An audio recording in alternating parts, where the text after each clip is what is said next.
आपका यूनिक प्रज्ञान यूट्यूब परिवार में मैं प्रज्ञान सर हार्दिक स्वागत करता हूं, वंदन करता हूं, अभिनंदन करता हूं। प्यारे साथियों, सुबह के 5 बज चुके हैं और प्रश्नोत्तरी 50 लेकर के आपके बीच उपस्थित हूं। जैसा कि आप जानते हैं, प्रश्नोत्तरी 50 का मुख्य उद्देश्य है आपके अध्ययन का आपको रिवीजन कराना। तो बिना समय गंवाए साथियों, आज की प्रश्नोत्तरी 50 प्रारंभ करना चाहेंगे, लेकिन उससे पूर्व देखेंगे आज का मॉर्निंग कोर्स। आज का बड़ा ही प्यारा सा मॉर्निंग कोर्स है कि जहां तक दिखाई दे वहां तक जाने की कोशिश करें। जहां तक दिखाई दे वहां तक जाने की कोशिश अवश्य करें। जब आप वहां पहुंचोगे तो उससे आगे भी आपको दिखाई देगा। कहने का भाव यह है साथियों कि प्रत्येक स्टेप को धीरे धीरे करके पूरा किया जाता है। एक दिन में अगर स्टेप पूरा करना चाहेंगे तो आप नहीं कर पाएंगे। तो आज इसी मॉर्निंग कोर्स के साथ प्रारंभ करेंगे शायद प्रश्नोत्तरी 50 और देखते हैं पहला प्रश्न। हिंदी गद्य का ठीक परिष्कृत रूप पहले पहल हरिश्चंद्रिका में ही प्रकट हुआ, यह कथन किसका है? इसका आपको जवाब बताना है। हिंदी गद्य का ठीक परिष्कृत रूप पहले पहल हरिश्चंद्र चंद्रिका में प्रकट हुआ, यह कथन आचार्य रामचंद्र शुक्ल जी का कथन है। अगला प्रश्न है कि मैं उस जनपद का कवि हूं, इस कृति के रचनाकार कौन है? मैं उस जनपद का कवि हूं। वासुदेव सिंह त्रिलोचन द्वारा लिखी गई यह रचना 1981 ईस्वी की प्रकाशित रचना है। अगला प्रश्न, हृदय की हिलोर रचना के रचनाकार कौन है? तो हृदय की हिलोर रचना लिखने वाले वृंदावन लाल वर्मा हैं। अगला प्रश्न है कि तुलसीदास का संपूर्ण काव्य समन्वय की विराट चेष्टा है, यह कथन किसका है?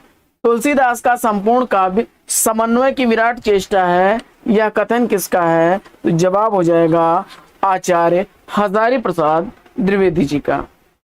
अगला प्रश्न है कि शमशेर को प्रणय जीवन का प्रसंगवत रसवादी कवि, शमशेर को प्रणय जीवन का प्रसंगवत रसवादी कवि किसने कहा है? तो जवाब हो जाएगा गजानन माधव मुक्तिबोध। अगला प्रश्न है कि कर्पूर मंजरी के लेखक कौन है? तो कर्पूर मंजरी के लेखक राजशेखर हैं। अगला प्रश्न है कि एक कस्बे के नोट्स किसकी रचना है? तो एक कस्बे के नोट्स नीलेश रघुवंशी की रचना है। 2012 ईस्वी का प्रकाशन वर्ष है। अगला प्रश्न है कि लहरों के राजहंस नाटक के नाटककार कौन है? लहरों के राजहंस नाटक मोहन राकेश द्वारा लिखा गया 1963 ईस्वी का प्रकाशित नाटक है। अगला प्रश्न है कि छायावाद एक दार्शनिक अनुभूति है, यह मत किस विद्वान का है? छायावाद एक दार्शनिक अनुभूति है, यह विचार शांति प्रिय द्विवेदी जी का है। अगला प्रश्न है कि किस कवि को चिन्मुखी मानवता का अन्वेषक कहा जाता है? किस कवि को चिन्मुखी मानवता का अन्वेषक कहा जाता है? इसका आपको जवाब बताना है। और इस प्रश्न का जवाब आपने आचार्य हजारी प्रसाद द्विवेदी को बताया, तो बिल्कुल सही जवाब। डॉक्टर बच्चन सिंह ने हजारी प्रसाद द्विवेदी जी को चिन्मुखी मानवता का अन्वेषक कहा है। याद रखिएगा, प्रश्न ऐसे भी आ सकता है कि हजारी प्रसाद द्विवेदी जी को चिन्मुखी मानवता का अन्वेषक किसने कहा है? तो डॉक्टर बच्चन सिंह ने। हित तरंगिणी के लेखक कौन है? हित तरंगिणी किसके द्वारा लिखी गई रचना है? इसका आपको जवाब बताना है। जवाब में आपने कृपाराम को बताया, बिल्कुल सही। 1941 ईस्वी इस कृति का प्रकाशन वर्ष है। अगला प्रश्न है कि कामायनी मनस चेतना के विकास का महाकाव्य है। कामायनी मनस चेतना के विकास का महाकाव्य है, यह कथन डॉक्टर नगेंद्र का है। अगला प्रश्न है कि आधुनिक ब्रजभाषा काव्य की बृहत त्रयी में शामिल कवि कौन है? आधुनिक ब्रजभाषा काव्य की बृहत त्रयी में शामिल कवि कौन है? जवाब हो जाएगा हरिश्चंद्र, रत्नाकर और सत्यनारायण कवि रत्न। भारतेंदु हरिश्चंद्र, जगन्नाथ दास रत्नाकर और सत्यनारायण कवि रत्न, ये तीनों कवि आधुनिक ब्रजभाषा के बृहत त्रयी में गिने जाते हैं। भारतेंदु हरिश्चंद्र, जगन्नाथ दास रत्नाकर और सत्यनारायण कवि रत्न को ब्रजभाषा काव्य की बृहत त्रयी में शामिल किया गया है। अगला प्रश्न, हवा में हस्ताक्षर देहांत से हटकर, हवा में हस्ताक्षर और देहांत से हटकर, ये दोनों काव्य संग्रह किसके द्वारा लिखे गए हैं? जवाब में आपने कैलाश वाजपेयी जी को बताया, तो बिल्कुल सही जवाब। अगला प्रश्न है कि रसिक प्रिया के लेखक कौन है? रसिक प्रिया का लेखक आपने केशव दास को बताया, तो बिल्कुल सही जवाब। अगला प्रश्न है कि नमो अंधकारम उपन्यास के लेखक कौन है? नमो अंधकारम उपन्यास दूधनाथ सिंह का उपन्यास है। अगला प्रश्न है कि गर्भरंडा रहस्य के रचनाकार कौन है? तो गर्भरंडा रहस्य का रचनाकार आपने नाथूराम शर्मा शंकर को चुना, तो बिल्कुल सही जवाब। अगला प्रश्न है कि नाश और निर्माण, नाश और निर्माण किसकी रचना है? नाश और निर्माण रचनाकार आपने गिरिजा कुमार माथुर को चुना, बिल्कुल सही जवाब। 1946 ईस्वी का प्रकाशन वर्ष है। अगला प्रश्न है कि सुरासुर निर्णय निबंध संग्रह के लेखक कौन है? तो सुरासुर निर्णय निबंध संग्रह सदा सुखलाल द्वारा लिखा गया 1840 ईस्वी का प्रकाशित निबंध संग्रह है। अगला प्रश्न है कि अभिधान प्रकार विशेषा चालंकार यह किस आचार्य का सूत्र है? तो जवाब हो जाएगा आचार्य रुद्रट का।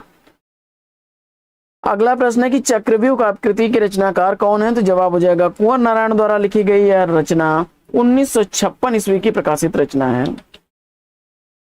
अगला प्रश्न है कि आदिकाल को वीरकाल की संज्ञा किसने दी है? आदिकाल को वीरकाल किसने कहा है, इसका आपको जवाब बताना है, और जवाब में आपने आचार्य विश्वनाथ प्रसाद को बताया, तो बिल्कुल सही जवाब। वीर से याद रखिएगा विश्वनाथ। आगे कुमारपाल चरित के लेखक कौन है? कुमारपाल चरित किसके द्वारा लिखी गई रचना है? जवाब में आपने हेमचंद्र को चुना, तो बिल्कुल सही जवाब। अगला प्रश्न, मैथिली शरण गुप्त को सामंजस्यवादी कवि किसने कहा है? मैथिली शरण गुप्त को सामंजस्यवादी कवि किसने कहा है? जवाब हो जाएगा आचार्य रामचंद्र शुक्ल ने। अगला प्रश्न है कि छायावादी चतुष्टयी में शामिल कवि कौन है? छायावादी चतुष्टयी में शामिल कवि कौन है? जवाब हो जाएगा छायावाद की चतुष्टयी में सूर्यकांत त्रिपाठी निराला, जयशंकर प्रसाद, सुमित्रानंदन पंत और महादेवी वर्मा, ये 4 लोग हैं। सूर्यकांत त्रिपाठी निराला, सुमित्रानंदन पंत, जयशंकर प्रसाद और महादेवी वर्मा। अगला प्रश्न है कि वक्रोक्ति संप्रदाय के प्रवर्तक आचार्य कौन है? तो वक्रोक्ति संप्रदाय का प्रवर्तक आचार्य आपने आचार्य कुंतक को चुना, तो बिल्कुल सही जवाब। अगला प्रश्न है कि अप्पय दीक्षित ने कुवलयानंद में कितने अलंकारों का वर्णन किया है? अप्पय दीक्षित ने कुवलयानंद में 123 अलंकारों का वर्णन किया है। अगला प्रश्न है कि काव्य सरोज के लेखक कौन है? काव्य सरोज कृति के लेखक आपने श्रीपति को चुना, तो बिल्कुल सही जवाब। 1720 ईस्वी इस कृति का प्रकाशन वर्ष है। अगला प्रश्न है कि प्रयोग कलात्मक अनुभव का क्षण है। प्रयोग कलात्मक अनुभव का क्षण है, प्रयोगवाद के संदर्भ में यह विचार किसका है? तो जवाब हो जाएगा रघुवीर सहाय का। अगला प्रश्न, डॉक्टर युगे युगे क्रांति इन नाटकों के नाटककार कौन है? डॉक्टर युगे युगे क्रांति दोनों ही नाटक लिखे गए हैं विष्णु प्रभाकर द्वारा। डॉक्टर का प्रकाशन वर्ष 1958 ईस्वी है, वहीं युगे युगे क्रांति 1969 ईस्वी का प्रकाशित नाटक है। अगला प्रश्न है कि कविता शब्दों की अदालत में अपराधियों के कटघरे में खड़े एक निर्दोष आदमी का हलफनामा है। कविता शब्दों की अदालत में अपराधियों के कटघरे में खड़े एक निर्दोष आदमी का हलफनामा है। यह पंक्ति किस कवि की है? तो जब हो जाएगा सुदामा पांडे धूमिल। अगला प्रश्न है कि कथा रूप मंजरी किसकी कृति है? कथा रूप मंजरी कृति के रचनाकार कौन है? जवाब हो जाएगा जान कवि। अगला प्रश्न है कि मैथिली शरण गुप्त को युग कवि की संज्ञा किसने दी? मैथिली शरण गुप्त जी को युग कवि किसने कहा है? फटाफट उत्तर बताइए। मैथिली शरण गुप्त जी को युग कवि कहने वाले वासुदेव शरण अग्रवाल जी हैं। वासुदेव शरण अग्रवाल जी ने मैथिली शरण गुप्त जी को युग कवि की संज्ञा दी। अगला प्रश्न है कि छायावाद की बृहत्त्रयी में कौन शामिल है? छायावाद की बृहत्त्रयी में आपको बताना है, तो बड़ा ही आसान सा जवाब है। अभी हम लोगों ने चतुष्टयी पढ़ा था, तो उसमें से महादेवी वर्मा जी को आप हटा देंगे। महादेवी वर्मा जी जो हैं चतुष्टयी में थी, और त्रयी जब आपकी बृहत्त्रयी आएगी तो उसमें सूर्यकांत त्रिपाठी निराला जी, सुमित्रानंदन पंत और जयशंकर प्रसाद, इन 3 लोगों को बृहत त्रयी में गिना जाता है। इसी तरह से वर्मा त्रयी है तो भगवती चरण वर्मा, महादेवी वर्मा और राम कुमार वर्मा। इसके बाद रस रतन के रचनाकार कौन है? रस रतन के रचनाकार पुंकर कवि हैं।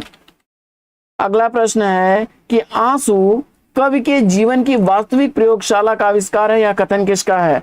आंसू कवि के जीवन की वास्तविक प्रयोगशाला का आविष्कार है, यह कथन है नंद दुलारे वाजपेयी जी का। अगला प्रश्न है कि शिव सिंह सरोज का प्रथम संस्करण कब प्रकाशित हुआ? शिव सिंह सरोज का प्रथम संस्करण कब प्रकाशित हुआ?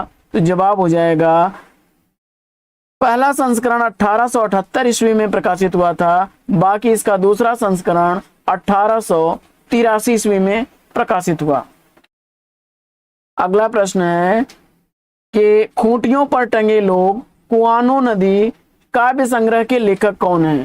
खूंटियों पर टंगे लोग कुआनो नदी दोनों ही काव्य संग्रह सर्वेश्वर दयाल सक्सेना द्वारा लिखे गए काव्य संग्रह हैं। अगला प्रश्न है कि 10 द्वार से सोपान तक का प्रकाशन वर्ष आपको बताना है। 10 द्वार से सोपान तक कृति का प्रकाशन वर्ष आपको बताना है और इसका प्रकाशन वर्ष आपने चयनित कर लिया सन 1985 ईस्वी। तो बिल्कुल सही जवाब हरिवंश राय बच्चन की लिखी गई आत्मकथा विधा की रचना है। अगला प्रश्न है कि एकांतवासी योगी खंड काव्य के लेखक कौन है? एकांतवासी योगी खंड काव्य लिखा गया है श्रीधर पाठक द्वारा। अगला प्रश्न है कि आधुनिक युग का तुलसी किस कवि को कहा जाता है? आधुनिक युग के तुलसी के रूप में कौन प्रसिद्ध हैं? तो जवाब हो जाएगा मैथिली शरण गुप्त जी। पहला खत उपन्यास के लेखक कौन है? पहला खत उपन्यास किसके द्वारा लिखा गया? इसका आपको जवाब बताना है और जवाब में आपने डॉक्टर धर्मवीर को चुना, तो बिल्कुल सही जवाब। अगला प्रश्न है कि कबीरदास की भाषा को पंचमेल खिचड़ी भाषा किसने कहा है? कबीरदास की भाषा जो है उसको पंचमेल खिचड़ी भाषा की संज्ञा किसने दी है? तो जवाब हो जाएगा श्याम सुंदर दास ने। अगला प्रश्न है कि छायावाद लघुत्रयी या वर्मात्रयी में कौन शामिल है? छायावाद की लघुत्रयी या वर्मात्रयी में महादेवी वर्मा, राम कुमार वर्मा और भगवती चरण वर्मा, इन तीनों लोगों की गणना होती है। इन्हें लघुत्रयी अथवा वर्मात्रयी के नाम से जाना जाता है। अगला प्रश्न है कि रजत शिखर और शिल्पी, इन एकांकियों के लेखक कौन है? रजत शिखर और शिल्पी एकांकियां सुमित्रानंदन पंत की हैं। अगला प्रश्न है कि बांसुरी जल गई, बांसुरी जल गई कृति के रचनाकार कौन है? सुदामा पांडे धूमिल की यह रचना 1961 ईस्वी की प्रकाशित रचना है। अगला प्रश्न है कि उत्पत्तिवाद के प्रवर्तक आचार्य कौन है? उत्पत्तिवाद के प्रवर्तक आचार्य भट्ट लोलट हैं। अगला प्रश्न है कि रामायण महानाटक के लेखक कौन है? रामायण महानाटक किसके द्वारा लिखी गई रचना है? इसका आपको जवाब बताना है और इस प्रश्न का जवाब प्राणचंद्र चौहान बताया आपने, बिल्कुल सही जवाब। अगला प्रश्न है कि अछूतों का पैगंबर कविता संग्रह के रचनाकार कौन है? अछूतों का पैगंबर कविता संग्रह दलित विमर्श के लेखक बिहारी लाल हरित द्वारा लिखा गया 1946 ईस्वी का प्रकाशित काव्य संग्रह है। अगला प्रश्न है कि हिंदी साहित्य का इतिहास का प्रस्थान बिंदु, हिंदी साहित्य इतिहास का प्रस्थान बिंदु किसे माना जाता है? हिंदी साहित्य के इतिहास का प्रस्थान बिंदु माना जाता है शिव सिंह सरोज को। तो साथियों आज की प्रश्नोत्तरी 50 लेगी यहीं पर विराम। वीडियो अगर अच्छा लगा हो तो लाइक और शेयर कर दीजिए। चैनल पर पहली बार होंगे तो चैनल को सब्सक्राइब करना बिल्कुल ना भूलें। फिर मिलते हैं आपसे अगले वीडियो में एक नए प्रकरण, एक नए टॉपिक, एक नए अंदाज में। तब तक के लिए लेंगे आपसे विदा। आपका जीवन मंगलमय हो। वेस्ट विशेष बेस्ट ऑफ लक। जय हिंद साथियों।